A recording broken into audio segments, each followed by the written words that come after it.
ৰাম। আমাৰ জগতগুৰু শ্ৰীমন্ত শংকৰ গুৰুৱে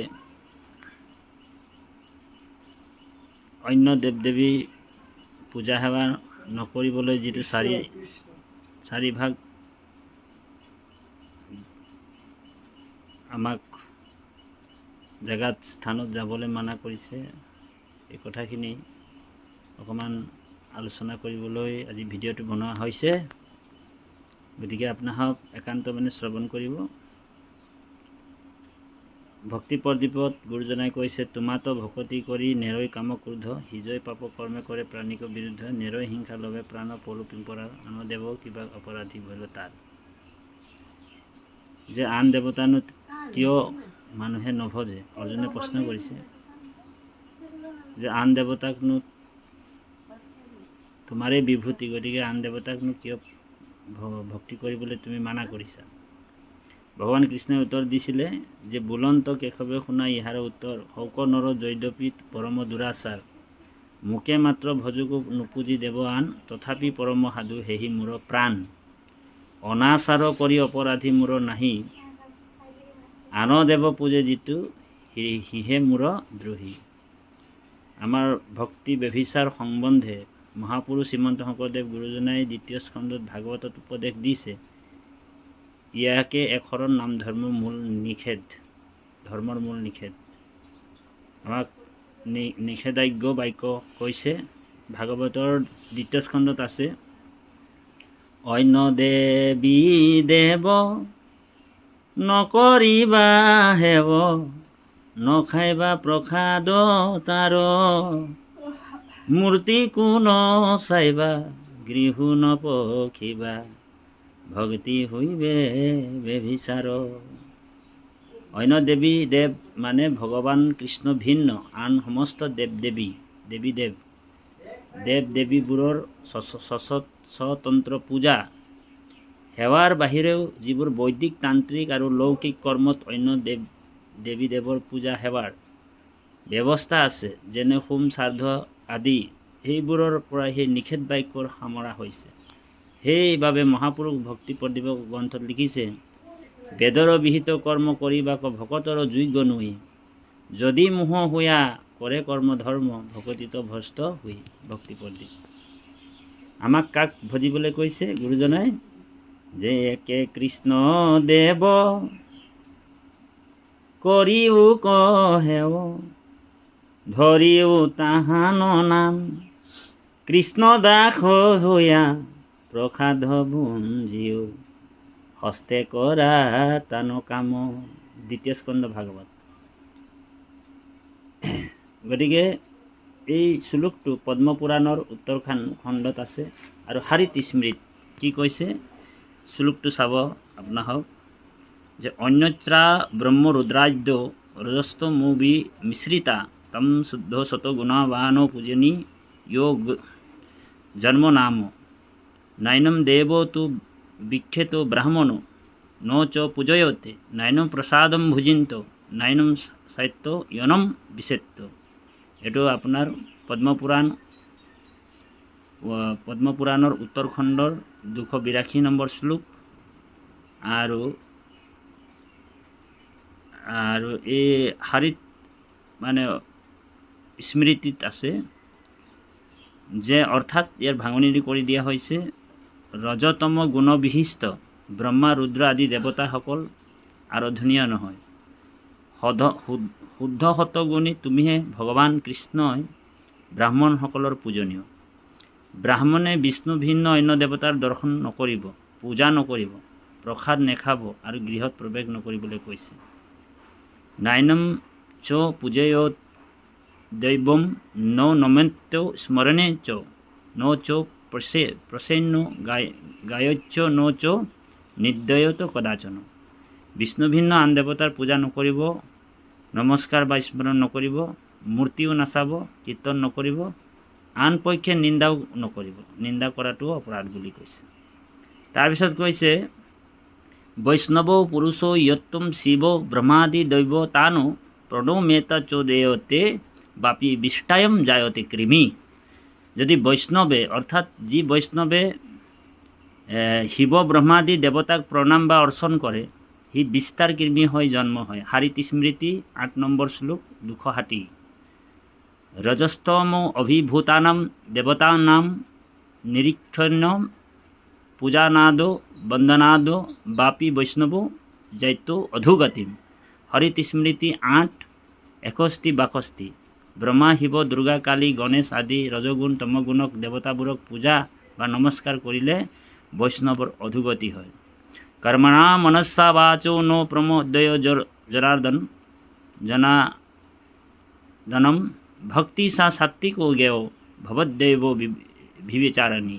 নৈনম দেৱ নমস্কৃজ্য নৈনম দেৱ প্ৰভু জয়তে নৈনম প্ৰসাদম ভুজিন্ত নৈন দায়তনম বিশেষত্ব। হাৰিত স্মৃতি 7:81।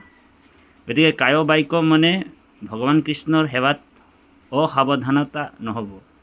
কৃষ্ণ ভিন্ন আন দেৱ দেৱীক সেৱা নকৰিব, সেইসকলৰ পূজা নকৰিব, প্ৰসাদ নেখাব আৰু গৃহত প্ৰৱেশ নকৰিব। ইয়ে অব্যভিচাৰিণী আৰু সাত্বিক ভক্তি বুলি কৈছে। ভক্তি ব্যভিচাৰ সম্পৰ্কে শ্ৰী শ্ৰী ভট্টদেৱে তেওঁৰ ৰচিত কথা গীতাৰ 1400 অধ্যায়ৰ শেষত লিখিছে। সেই লোকসকল দেখ অব্যভিচাৰী ভক্তি কৰি ভগৱন্তক পায়, অন্য দেৱ সংবন্ধত ব্যভিচাৰ বুলি এতেকে অন্য দেৱতা উপাসকৰ আলাপ মাত্ৰো নকৰি ডাকি হৰি বোলা হৰি। তেওঁ আৰু লিখিছে তত্ৰায়ণ দেৱতা সেৱাম তদুপাসক সংগতিম ভক্তিম কৃষ্ণ পদে কৃতা গুণানম জিত্তা ভৱত্তৰেত। কথা গীতাত আছে এইটো। কৃষ্ণ ভিন্ন অন্য দেৱতাৰ সেৱা আৰু অন্য দেৱতাক উপাসাৰ সংত্যাগ কৰি কৃষ্ণৰ চৰণত ভক্তি কৰি গুণ জিকি সংসাৰ তৰিব। এতিয়া প্ৰশ্ন হ'ল, একমাত্ৰ কৃষ্ণই ঈশ্বৰ কৃষ্ণতে শৰণ লয় ভক্তি কৰি আন কোনো দেৱ দেৱীক পূজা সেৱা নকৰাকৈ থাকিলে সেইসকল সন্তুষ্ট হ'ব নেকি? ইয়াৰ উত্তৰ হৈছে নহয়, বৰং সন্তুষ্টহে হয়। এই সম্বন্ধে ভাগৱতৰ শ্লোক যথা তৰু মূৰ্ল নিশেষণেনো ত্ৰিপাতিং তৎস্কন্দ ভুজ প্ৰশাখা প্ৰাণোপহাৰস্য যথা ইন্দ্ৰিয়াণম তথৈব সৰ্বাহো নমুচৈত্য তেজা। ভাগৱত 4 স্কন্ধ 31 অধ্যায়ৰ 14 নম্বৰ শ্লোক। ইয়াতে কৈছে, মহাপুৰুষ মাধৱদেৱে ইয়াৰ গুৰুজনে আমাৰ অনুবাদ কৈছে, এ ৰাম বীৰঘৰ মূলত যেন দিলে আনি জল হুয় ত্ৰিপীতি তাৰ পত্ৰ পুষ্প ফল। ডাল পাতে হিংসি যদি মূলত নেদয় কদাচিত ডালে পাতে ত্ৰিপীতি নহয়। ক্ষুদ্ধাতুৰ নৰে যদি অন্নক ভুঞ্জয় ত্ৰিপীতি হুয় ইন্দ্ৰিয় অতিশয়। ভোজন বিহীনে পিন্ধে বস্ত্ৰ অলংকাৰ ইন্দ্ৰিয়ৰ কিছু প্ৰীতি নহয় তাহাৰ। কৃষ্ণক পুজিলে সমস্তৰে পূজা হয়, পৃথকে পুজিলে পূজা কেহু নপাবয়। গতিকে বৃক্ষৰ যেতিয়া আমি মূলতে পূজা কৰিম, বৃক্ষ মূল মানে ভগৱান কৃষ্ণই হৈছে মূল দেৱতা। সেইকাৰণে বৃক্ষৰ যদি আপুনি মূলতে পূজা কৰিব, তেতিয়া আপোনাৰ যিমান দেৱতা আছে, 33 কোটি দেৱতা আছে, সকলোৱে তুষ্ট হ'ব বুলি কৈছে। আৰু যদি মূলত আমি যদি পানী নেছেটিয়াওঁ, তেতিয়া আমি যদি ডাল পাতবিলাকত দিওঁ, তেতিয়া গছজোপা মৰি যাব, শুকাই যাব। ঠিক সেইদৰে ভগৱানক পূজা কৰিলে সকলো দেৱ দেৱীক পূজা কৰা হয়। সেইকাৰণে একাদশ খণ্ডতো এইটো উদ্ধৱৰ আগত কৈছে, হে ৰাম, এইটো উদ্ধৱক কৈছে, হে উদ্ধৱ আমাক নপাব জ্ঞানী কৰ্মী আমাক নপাবে যত জ্ঞানী কৰ্মী লোক সাধু সংগে অবশ্যকে বৈশ্য কৰে মোক। নপাবই আমাক জাগ যুগ যজ্ঞ দানে, মহামন্ত্ৰ যায় প্ৰকৃতি শত তীৰ্থ স্নানে। নপাবই আমাক একাদশী উপবাসে, নকৰয় বৈশ্যমুখ পৰম হৈনাখে।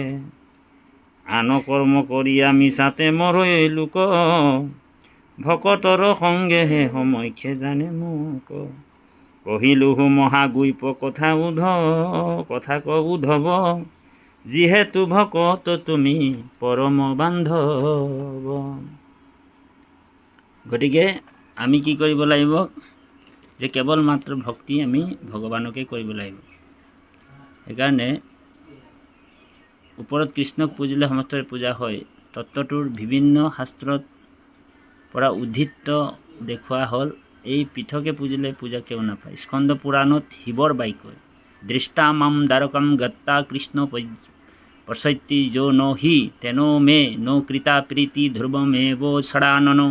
বিহায়া মাম প্ৰপশ্যতি কৃষ্ণম কলিমলাপহনম, দৃষ্টুহম নাস্তি সন্দেহো যস্মাৎ কৃষ্ণ বংশো জগত। স্কন্দ পুৰাণত কৈছে, কেৱল ভগৱত ভজনৰ দ্বাৰাহে সমস্তৰ ভজন হয়। এইটো কোনে কৈছে? শিৱই কৈছে, অন্য ঠাই কাৰো ভজন নহয়। সেয়ে বিষয় স্কন্দ পুৰাণত শিৱই স্পষ্টীকৰণ দিছে। দ্বাৰকালৈ গৈ কোনোবাই যদি মোক শিৱক দৰ্শন কৰিলে, কিন্তু কৃষ্ণক দৰ্শন নকৰিলেও তাৰ দ্বাৰা মোৰ কোনো প্ৰীতি সাধন নহ'ল। কিন্তু যিয়ে মোক দৰ্শন নকৰি কলি পাপ হৰণকাৰী কৃষ্ণক মাত্ৰ দৰ্শন কৰিলে, তাৰ দ্বাৰা মোৰো দৰ্শন সিদ্ধি হ'ল। যিহেতু গোটেই জগত কৃষ্ণৰে অধীন। কোনোৱে ভাবিব পাৰে যে আমি কৃষ্ণক পুজিম আৰু আন দেৱ দেৱীকো পুজিম, কিন্তু তাৰ দ্বাৰা কৃষ্ণক দ্ৰোহ আচৰণ কৰা হয় আৰু ভক্তি ব্যভিচাৰ হয়। আন দেৱ পূজয় যিটো সেহি মোৰ দ্ৰোহী।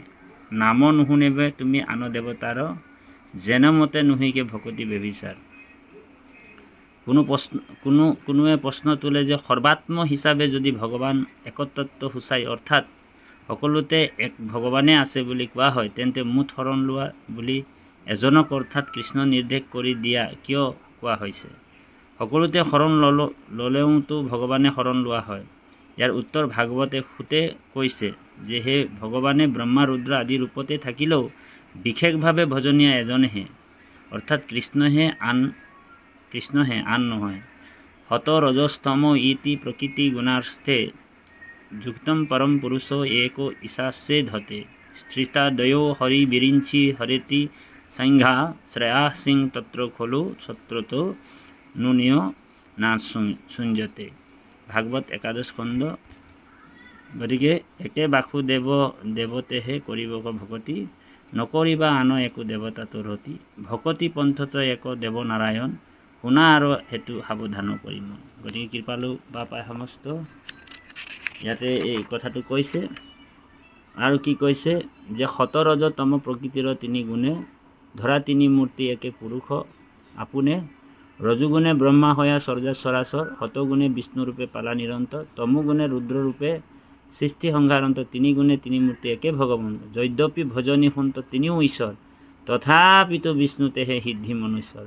জ্ঞানেহে জানিবা মুখ্যৰ নিদান, শুদ্ধ সত্য গুণেহে নিলে তত্ত্ব জ্ঞান। এতেকে বিষ্ণু ভৈল ভকতৰ ইষ্ট, উপাধি বিশিষ্ট ফল হুৱে বিশিষ্ট। কৃষ্ণ ভিনা আন দেৱ দেৱীৰ সেৱা পূজা বিঘিনিও আছে যথাযথ। যদ্যপি পৰম গুৰু তুমিয়ে আপোনে, লীলায়ে ধৰা তিনি মূৰ্তি তিনি গুণে। তথাপি ভকতে ভজে সাত্বিক মূৰ্তিক, গুচৈ দুখ মিলয় সুখ মুখ্যত অধিকে। আন মূৰ্তি নোৱাৰন্ত দুখ খণ্ডিবাক, কৰন্ত অনিষ্ট ছিদ্ৰ দেখিলে কিঞ্চিত।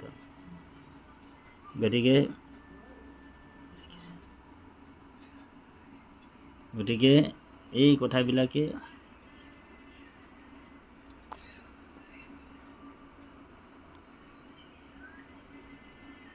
শংকৰে বুলন্ত জানিলো তোমাৰ নাহি শাস্ত্ৰ পৰিচিত, মহামূৰ্খ লোকে শাস্ত্ৰক নজানি অন্য দেৱ উপাস হয়। শুনিও মাধৱে শ্লোককো পঢ়িলা, মহামায়া দেৱী আছে ঈশ্বৰী পূৰ্ণ চৰাচৰ, প্ৰকৃতি অংশ দুৰ্গা। গতিকে কৃপালু বাপাই সমস্ত। গতিকে আমি ভগৱন্তক ভক্তি কৰিব লাগিব। ভক্তি কৰি যিসকল ঈশ্বৰক ভক্তি কৰে 18 অধ্যায় গীতাস্থ এভাগী শ্লোকৰ মাধ্যমেৰে সমস্ত তত্ত্ব বিহিত কৰি দিয়ে কি বুলি ক'লে আপোনালোকে জানে এৰাই ভগৱন্ত ভক্তিযুক্ত পুৰুষৰ মাধৱৰ প্ৰসাদে নিলয় কৃষ্ণৰ কৃপাত যে গুচয় সংসাৰ ভয় এহি মানে গীতাৰ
যদি এই কেঞ্চাৰটো কেনে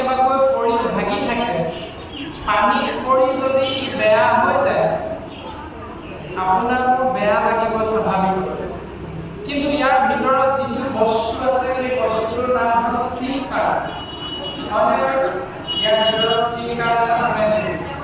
সেই SIM কাৰ্ডটো উলিয়াই দি পুনৰ আমি দোকানৰ পৰা বেলেগ এটা হেণ্ডছেট কিনি তাত যদি ভৰাই দিওঁ তেতিয়াহ'লে SIM কাৰ্ডটোৱে আকৌ কাম কৰিব।